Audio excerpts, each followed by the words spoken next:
This lecture is called A Short History of Economic Thought. We're going to explore in an almost haphazardly concise manner the most notable attributes of the historical unfolding of the market-based economic tradition as we know it. And while we could go back thousands of years in such an analysis, we'll be focusing mostly on the most relevant, causal, influential ideas emerging from the 17th to the 20th century.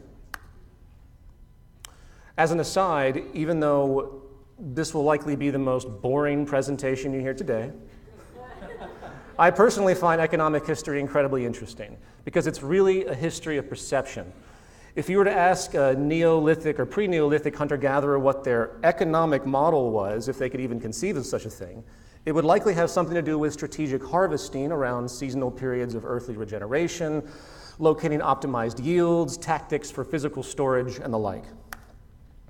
Today, of course, things have become much more complicated.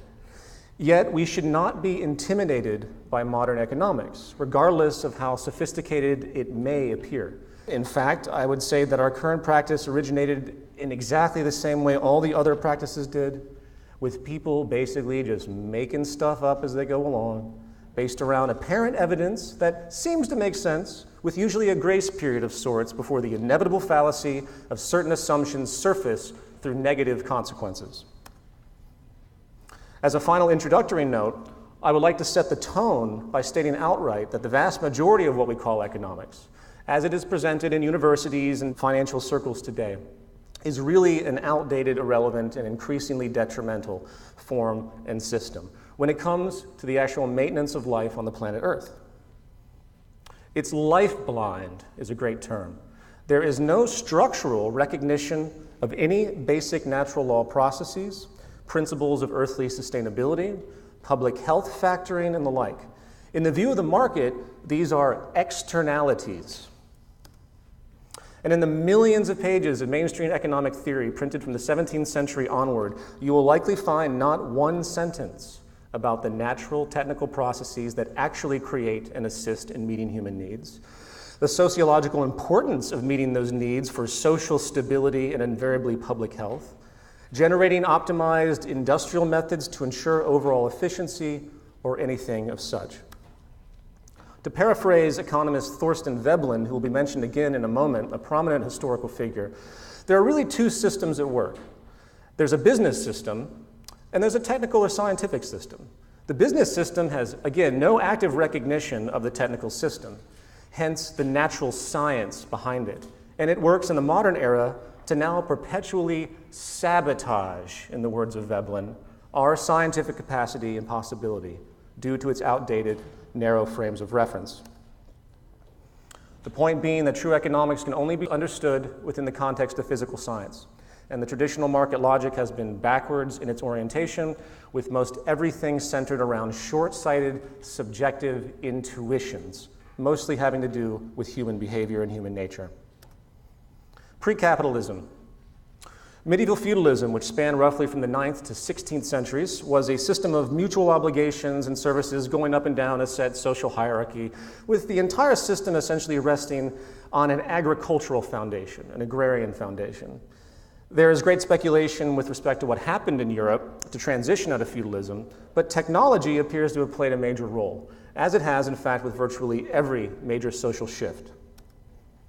Advanced agricultural transport, enhanced regional trade, better connecting different settlements, facilitating the development of markets in more regions, generating an increasingly more prominent system of merchants, a merchant class, if you will, where the artisan producers of the medieval period, which were prior to the point of sale for the most part for their goods, began to more frequently sell wholesale to these merchants who went afar and retraded for profit. This commercial expansion around the late 16th century helped facilitate what is now retroactively termed mercantilism, which operated in Europe up through about the late 18th century. Mercantilism has many definitions these days, depending on who you ask, but it essentially is characterized by state-driven foreign trade monopolies to ensure what they called a positive balance of trade. In short, it was a powerful collusion between the state and commercial industries. And a notable characteristic of mercantilism, something that carries over to this day, was the large amount of national conflict because of the restrictions and protectionist policies put forward by different nations. Economic warfare, in effect. And it was in this overall environment in the late 18th century, Adam Smith, one of the most well-known economists with respect to market theory today, wrote his classic text, An Inquiry into the Nature and Causes of the Wealth of Nations. In this, he writes an extensive criticism of mercantilism, advocated instead a form of trade and interaction which was to operate ideally without national coercion and restrictions of the state. And while many of us might criticize Smith today for his short-sightedness, as I will discuss more so in a moment, we should realize that it was an important move in the evolution of economy and the development of civilization. The free market, as it is termed, opened the door to a kind of immature, unstable, yet creative experimentation, facilitated in truth by the parallel growth of science and technology. However, as with lots of creative immaturity, as we might see in young children, such active behavior does not necessarily constitute responsible or sustainable behavior, as we will discuss. So to quickly generalize this evolution, from the Middle Ages, we went from a rather static, localized agrarian society with a strong social order and hierarchy to further advancement of technology, more expansive trade, communication, and commerce, furthering an ever-increasing merchant class which simultaneously reconsolidated nation-state power. And then from Adam Smith onward, we find a slow, subtle breakdown of protectionist trade techniques occurring, both domestic and international, working to, in theory, promote the freedom of the producers and hence the freedom of society itself, with what is now abstractly generalized as the free market or free market capitalism as it worked out by the mid-19th century.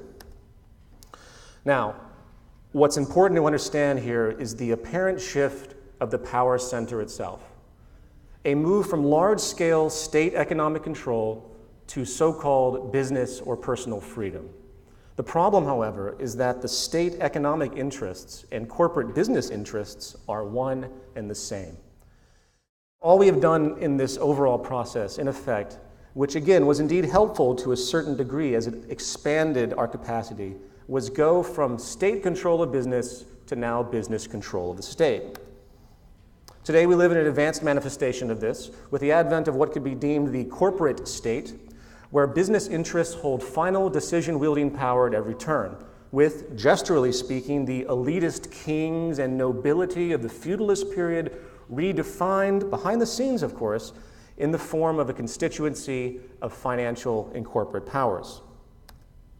In other words, while change did arguably occur for the better in very basic ways, it has only occurred within a very rigid, locked framework of class elitism and power allocation that is indeed based on the same basic underlying elitist philosophical worldview. Capitalism. Before we delve into the psychological and sociological assumptions that underlie the socioeconomic condition we endure today, let's quickly review the core characteristics structurally of the free market capitalist system. 1, market-based production distribution. Commodity production is based around interrelationships that usually do not involve direct personal interactions between producers and end consumers. Instead, supply and demand is mediated by a mechanism called the market, using money. 2, private ownership of production means. Society grants to private persons the right to dictate how the raw materials, tools, machinery, and buildings necessary for production can be used. Number 3, decoupling of ownership and labor. Capitalists, by historical definition, own the means of production, but yet have no obligation to contribute to production itself. Everything produced by the laborers, who in effect only really own their labor itself, is owned by the capitalist by legal authority. I'll touch upon this again in a second. And number 4, a self-maximizing incentive is assumed. Individualistic, competitive, and inquisitive interests are necessary for the successful functioning of capitalism, since a constant pressure to consume and expand is needed to avoid recessions, depressions, loss of growth, and other negatives. Underneath the surface of these 4 characteristics are essentially 6 fundamental premises, and we will talk about these in pairs as they relate.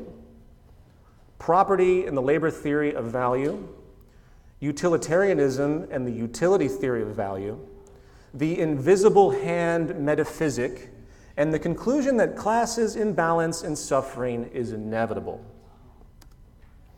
If everyone in this room can understand the failed intuitions, truncated frames of reference, and general fallacy of these 6 concepts, as they are defended by proponents today, you will be able to break down pretty much every PhD economist's arguments in support of the current model.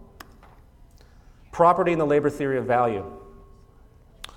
Property and function is a basic intuition found throughout all of human society, based around a territorialism of sorts that can also be found, of course, across the animal kingdom in general.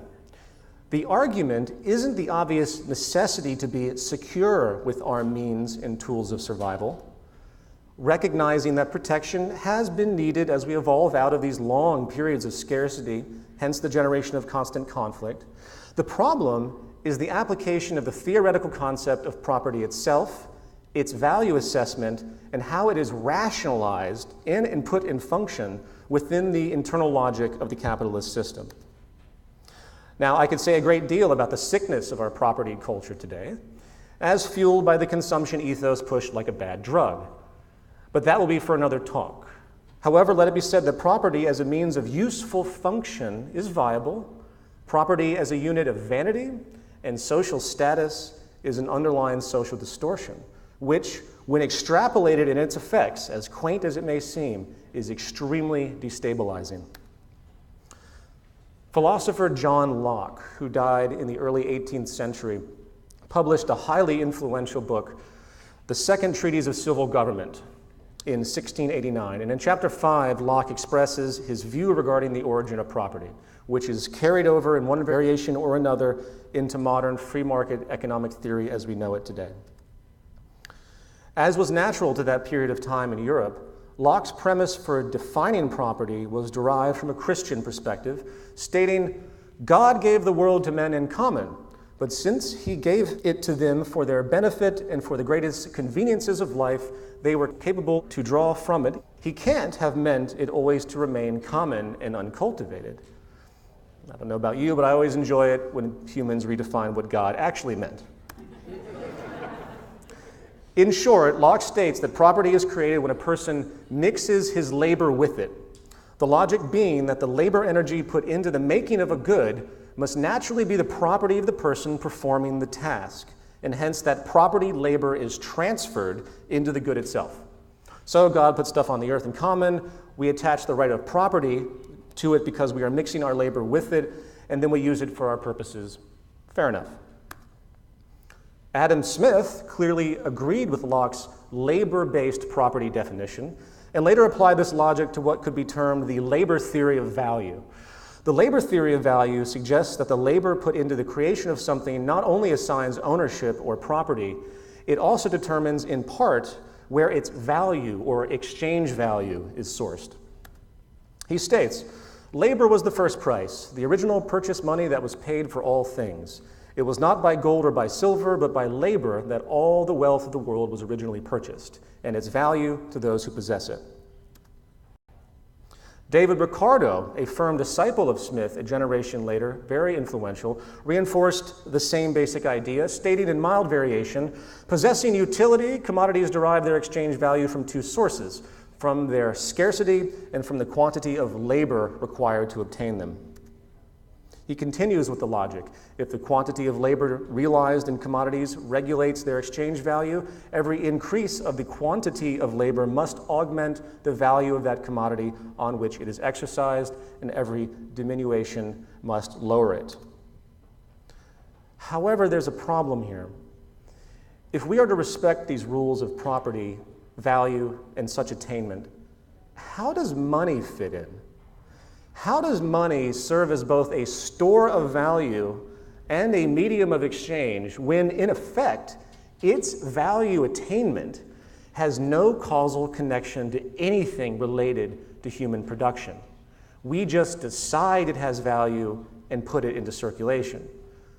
Money, whether on the gold standard or fiat, is completely decoupled from the process of value and property creation.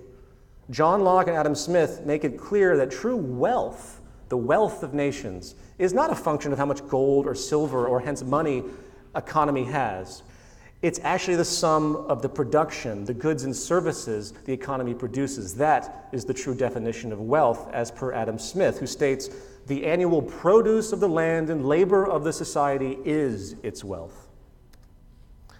And the main punchline is that money can buy labor. What does this mean? It means that one can buy the actual process of value creation and ownership creation with a fake commodity that has neither of these causal attributes built into its existence. Capitalism's dominant feature exploits this, as the private ownership of the means of production, including labor through money, or capital as it's called, enables a form of power and wealth consolidation that is unprecedented as an economic system in causality, maximizing the use of this fraudulent, made-up commodity. This basic contradiction, as minor as it may seem, is actually quite dramatic, and it's been observed by many critics throughout history. Karl Marx, likely the most demonized economic thinker of all time, had a great deal correct with his criticisms of capitalist philosophy. I might not agree with his socialist conclusions, but his criticisms are quite acute. He states, "At first, the rights of property seem to us to be based on man's own labor. At least some such assumption was necessary, since only commodity owners with equal rights confronted each other, and the sole means by which a man could become possessed of the commodities of others was by alienating or giving up his own commodities, and these could be replaced again by labor alone.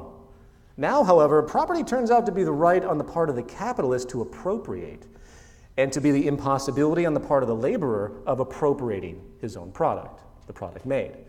The separation of property from labor has been the necessary consequence of a law that apparently originated in their identity," referring to the capitalists by definition.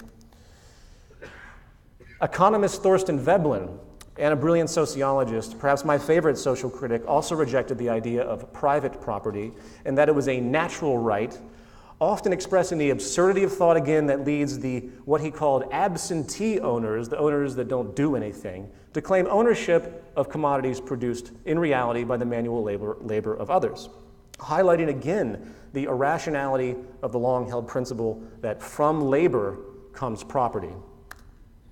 However, Veblen went farther, and he expressed something much more profound than everything I just talked about.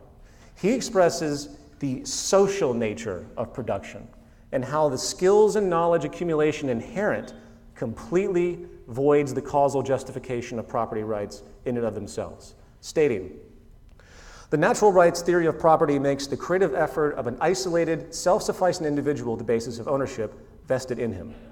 In doing so, it overlooks the fact that there is no isolated, self-sufficing individual. Production takes place only in society, only through the cooperation of an industrial community. This industrial community may be large or small, but it always comprises a group large enough to contain and transmit the traditions, tools, technical knowledge, and usages without which there can be no industrial organization and no economic relation of individuals to one another or to their environment. There can be no production without technical knowledge, hence no accumulation and no wealth to be owned. And there is no technical knowledge apart from the industrial community. Since there is no individual production and no individual productivity, the natural rights preconception reduces itself to absurdity, even under the logic of its own assumptions." Think about it. How can we create anything of ownership in a physical or intellectual sense and be isolated? And how can we source anything to a single individual or select group? Veblen recognized basically that we live in a group mind. We live in a shared concept, whether we like it or not, and we share our ideas and skills. And you know, this rhetoric today we hear, it's very common in the right, in the conservative circles. You get what you work for. In this ethic, your contribution is the only thing that can manifest and improve life. Yet, did anyone in this room invent the automobile? Yes, we might have to pay for it at this time, but the general intellectual design and the hence thousands of years of scientific inquiry and awareness that manifest that piece of technology was given to us, given to our generation for free, along with countless other inherited lifestyle realities we take for granted. While our intuition and basic interest in our own well-being seems to support, again, this justification of property, whether physical or intellectual. The whole thing falls apart very rapidly when we take the perspective of social, intellectual development over generational time. So the next time someone tells you that you only deserve what you work for, tell them to go find a new earth, reconstruct the entire edifice of human civilization as we know it from the ground up, inventing everything as they go along, and only then will they deserve to have such things as a cell phone, mathematics, air conditioning, modern medicine, or the like.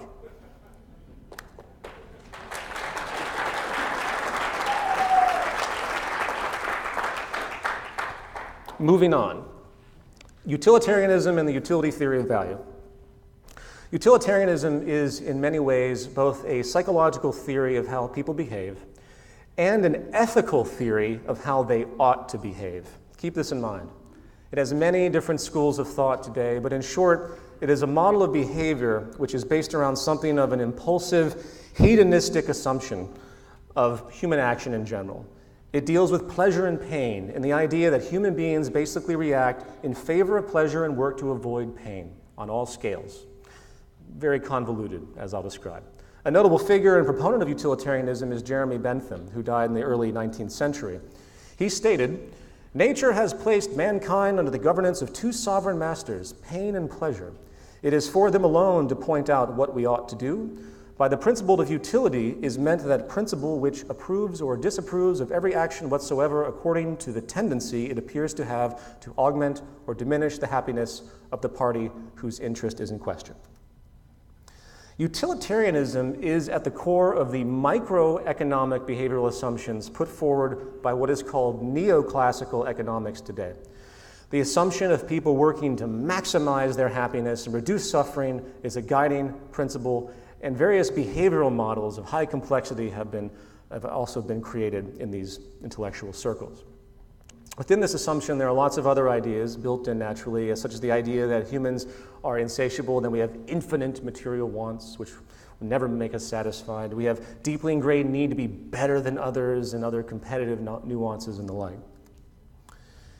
However, before we address the obvious problems with these assumptions, it's important to point out what utilitarianism as a behavioral model and eventually as a model of value actually accomplishes. With the labor theory of value, the workers in a capitalist institution were simply another good to purchase, with value basically extracted systematically. However, as the relationship goes, the more workers are paid, the less profit is available for the owners. This is basic cost efficiency stuff you hear about in Economics 101. However, a troubling awareness underneath the surface, which was recognized by David Ricardo, Adam Smith, and others, is that this highlights a conflict between workers and owners. The owners wish to maximize their profits, while the workers wish to maximize their wages. David Ricardo made this very clear in his writings, and that the interest of workers and capitalists were always opposed, quoting, "If wages should rise," he often said, "then profits would necessarily fall." Now, this, of course, is quite true without dispute, but it's extremely inconvenient for those who really wish to believe capitalism is a system of social harmony. And the utility theory solves this. The utility theory of value states that a good value is mostly not derived from labor, but is based on the mere perception of those who wish to own. This new view, in effect, enables a detour from the class war problem, essentially reducing everyone to self-maximizing exchangers. And since everyone is exchanging on their own hedonistic behalfs and their gleaming self-interest, they are all operating in an abstract, equal playing field in some bizarre philosophical logic. I'm not kidding, this is an historical defense. Marx, of course, in all of his general belligerent glory, was very aware of this strange logic and stated, "Indeed, insofar as the commodity of labor is conceived of only as exchange value, and the relation in which the various commodities are brought into connection with one another is conceived of as the exchange of these exchange values, then the individuals are simply and only conceived of as exchangers. As far as the formal character is concerned, there is absolutely no distinction between them. As subjects of exchange, their relation is therefore that of equality." Veblen, who was probably even more horrified by the neoclassical economic assumptions, saw the idea that all human economic behavior was to be reduced to a hedonistic interplay of self-maximization and preservation as absurd. He even joked that a gang of Aleutian islanders slushing about in the rack and surf with rakes and magical incantations for the capture of shellfish are held in point of taxonomic reality to be engaged in a feat of hedonistic equilibration in rent, wages, and interest, and that's all there is to it. In the end, the problem with utilitarianism is that the distinction of what constitutes pleasure and what constitutes pain is not only utterly subjective, it is only predictive in the context of the most impulsive and short-sighted reactions. It is an apt recognition because, again, in the competitive market model of economics, this tendency is actually clearly reinforced. It reinforces this impulsive short-sightedness structurally all the time.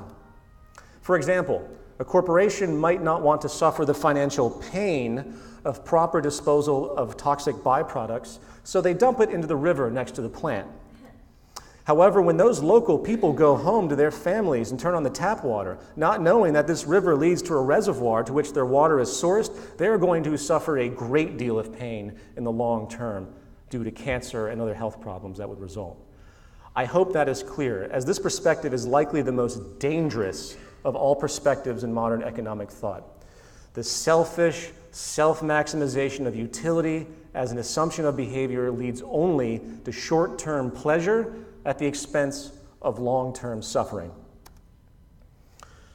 The invisible hand, suffering, and class war. As a final set of premises, let's now examine the metaphysical notion of the famed invisible hand and the basic historical assumption of immutable class imbalance and human suffering. Returning to Adam Smith, it could be argued that his most notable contribution to the philosophy of capitalism was his general suggestion that even though individuals might act in a narrow, selfish manner, there was what he called the invisible hand at work that secured a positive social outcome in the long run. He stated, "As every individual therefore endeavors as much as he can both to employ his capital in the support of domestic industry and so to direct that industry that its produce may be of the greatest value, every individual necessarily labors to render the annual revenue of the society as great as he can. He neither intends to promote the public interest, nor knows how much he is promoting it. He intends only his own gain, and he is in this, as in many other cases, led by an invisible hand to promote an end which was no part of his intention. By pursuing his own interest, he frequently promotes that of the society more effectually than when he really intends to promote it." This nearly religious ideal had a powerful effect on the post-Smith era, giving, in fact, a very socialist vindication for the inherently self-maximizing, arguably antisocial behavior common to capitalist psychology. Implying a basic utilitarianism as well, under the surface of this is, of course, a glaring paradox. Smith considered the laissez-faire, or completely open form of capitalism, as the highest mode of socioeconomic operation, stating that it was a system of natural liberty, and every man, as long as he does not violate the laws of justice, is left perfectly free to pursue his own interest his own way and to bring both his industry and capital into competition with those of any other man or order of men. Well, today, with 1% of the world's population owning 40% of the planet's wealth, 1 billion starving, literally not meeting nutritional requirements on a daily basis, and almost half the world in deep relative deprivation, there's ample proof that the mechanisms of the market economy clearly gravitate towards power consolidation and, in effect, the limiting of freedom, the limiting of health of many billions of people in the world today systematically. However, it's really interesting to see this consequence, because if you really examine Smith, Ricardo, and now Thomas Malthus, if you examine their writings in detail, you'll notice something very interesting, that the invisible hand, which suggests, implies, in fine print, the betterment of all, is really only acknowledged to help a deserving subsection of the population.